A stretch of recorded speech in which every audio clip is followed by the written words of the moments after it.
Imagine this. You have a whole semester notes that you are yet to complete, and you have exam in, let's say, 2 days time, or you have a presentation in an hour time and you are yet to prepare for it. What if I told you that there is a tool where you can upload all your documents to, and in just 15 seconds it will generate for you a podcast where two people are literally discussing your notes? Or it can also generate for you flashcards, summaries, a full study guide for you.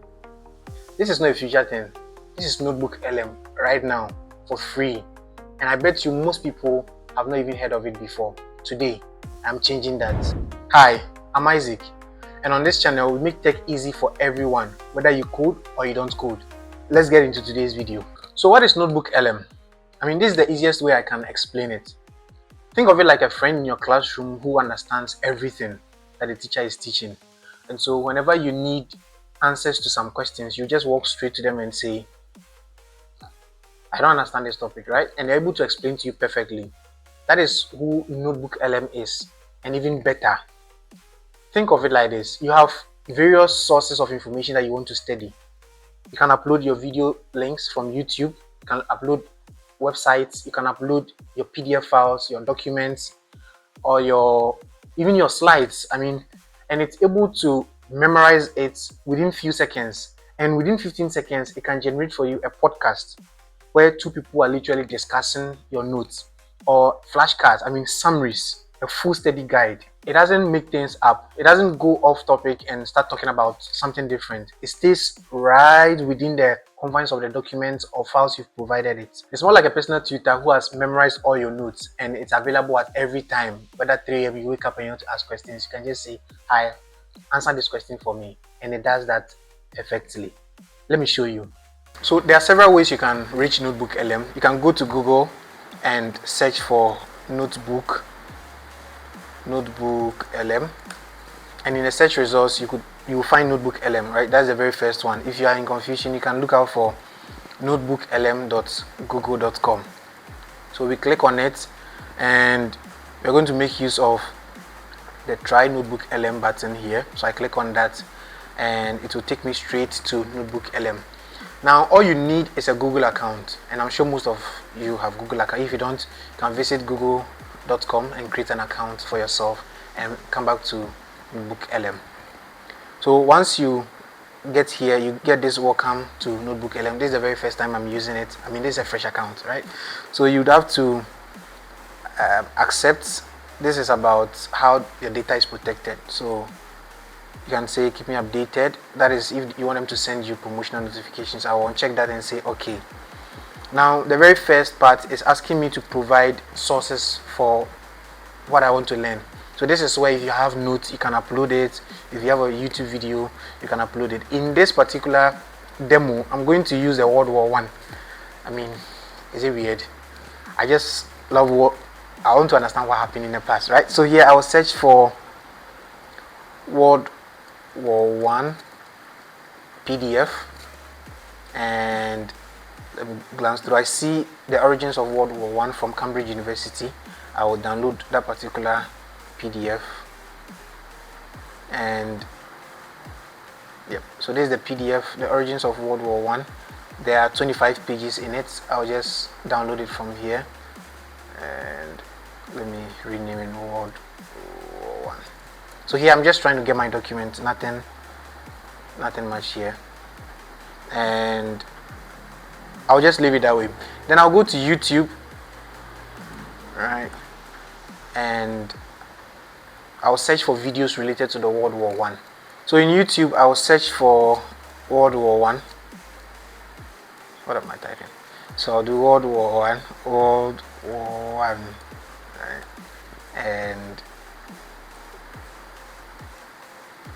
alright, so I'll go with epic history. Alright, so here I copy the URL, and I'll come back to my NotebookLM, and here, so below here you see you can search directly from here, or you can drop your files or the links. So I copy the YouTube link. I'll just paste the link in here, and you would see that on the right side you see sources. In the middle you see a chat where you can actually chat with the AI, and on the right side, that is the far right side, That's the studio where you can create, right? You can create content. So I'm going to go ahead and import my PDF, the one I downloaded. So I'll click on add sources, upload files, and in my documents I will upload the file I downloaded. So that would also be included here. Let me add something more, right? So I'll do a search on World War One again. World War One. At this time I don't need a PDF, I need a website that is talking about the World War One. So I will include this Wikipedia site. So I'll just copy this, come back to NotebookLM, and then add sources. It's a website, and so I can paste it in here, and then I say insert. Alright, so let's just go through the sources before we proceed. So in here you can search directly. All the searches I'm doing, I could have done it here directly. I can upload files, I can upload website links, I can upload files from my Google Drive, and I can also paste copied text. So it's very comprehensive. No matter the type of content you have, they give you that option to upload it here. So let me try and use the search part here again. So in here I'll type World War One, or I'll say, yeah, World War One explained, right? Something like that, and then I'll search. And so you see up here it says researching websites. So this AI goes outside, searches for the content that it will find about World War One. Now here it returns the search results, and whichever one you want you can import or delete. So here I found 7 more sources, causes of World War One, and a lot of information here.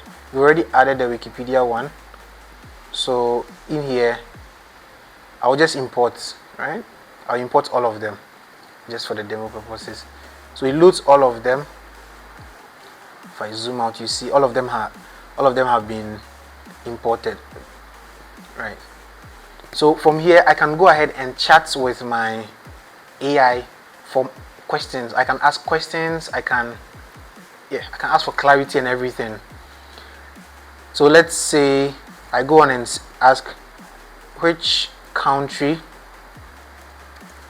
won the war, and I send. So here it's reading the full chapters, and let's see what magic it will do. So in less than 15 seconds it's able to tell us that the World War One was won by the Allied powers. That is a coalition of nations that defeated the Central Powers. Then it goes on to give you details, and you can ask for any kind of information you want to know about World War One, and based on the information you have provided, it's going to give you answers, like direct answers. Now let me show you the happy part.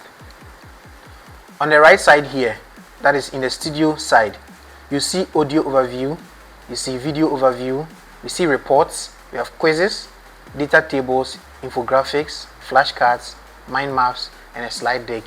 Now we're going to go through each of them and see the beautiful thing about NotebookLM. We'll start with the audio overview, where it generates a podcast where 2 people are literally discussing our notes.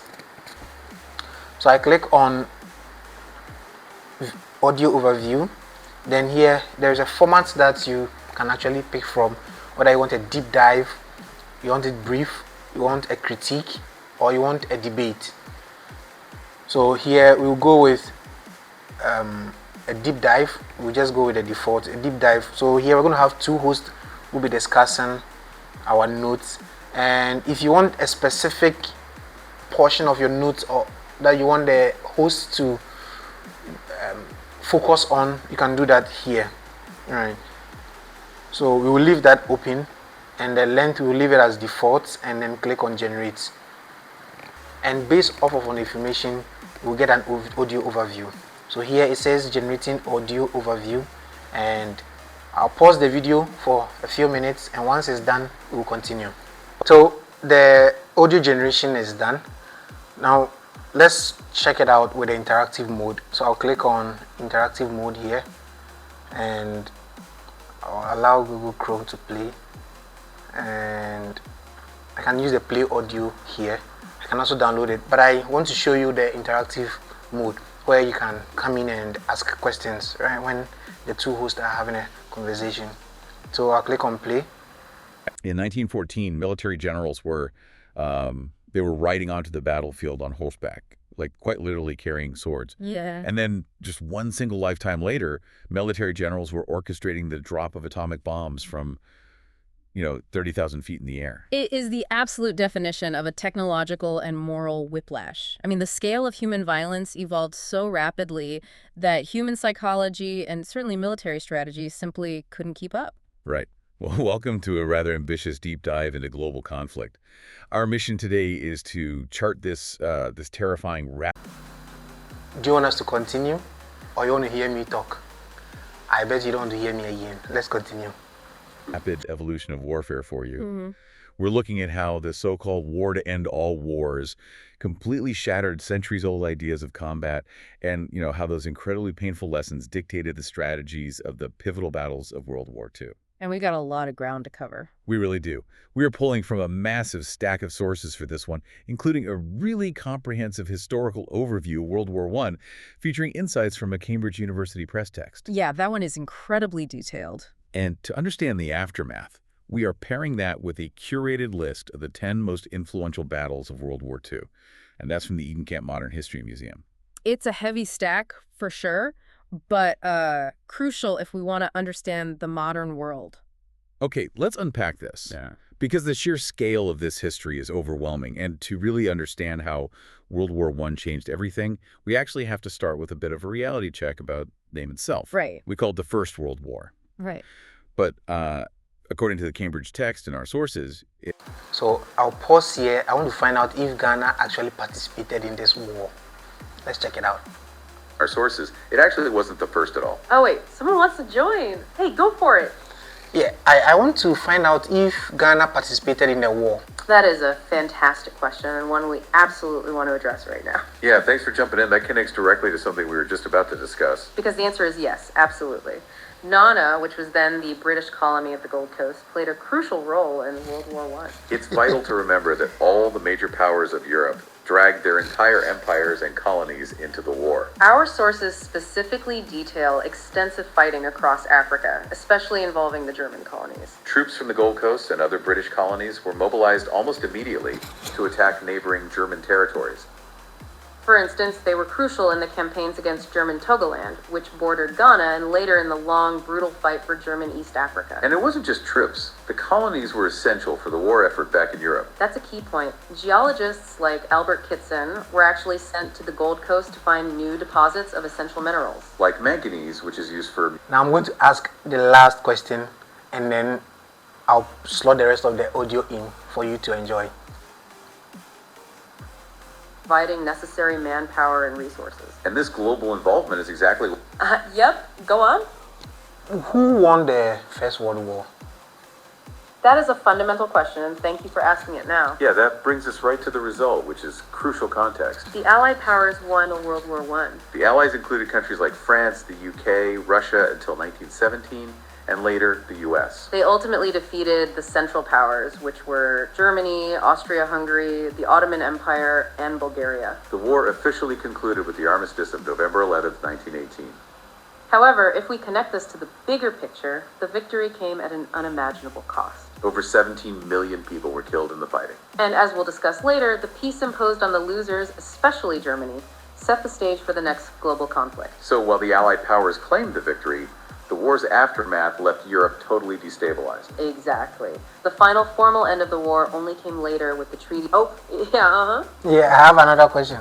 So I want to know, in the case where Ghana was participating in the war, did the military guys have to fly to the war location, or they fought from their country? That is a phenomenal follow-up question. Thank you. It gets right to the heart of what this global mobilization looked like in practice. And the short answer is no, they did not fly. Commercial air travel or even military troop transport by air wasn't really a thing yet in World War I. You'll recall we mentioned the aircraft were mostly rudimentary canvas and wood. Used primarily for spotting enemy positions, not carrying troops across oceans. So if they weren't flying, how did they move millions of soldiers across the globe? What's fascinating here is that nearly all the global transport was done by sea. They rely on massive troop transports, often repurposed ocean liners. So that is NotebookLM audio overview, and personally my mind is blown away. Now you can check out the video overview and all the other features in there, all for free. And let me know your feedback in the comment section.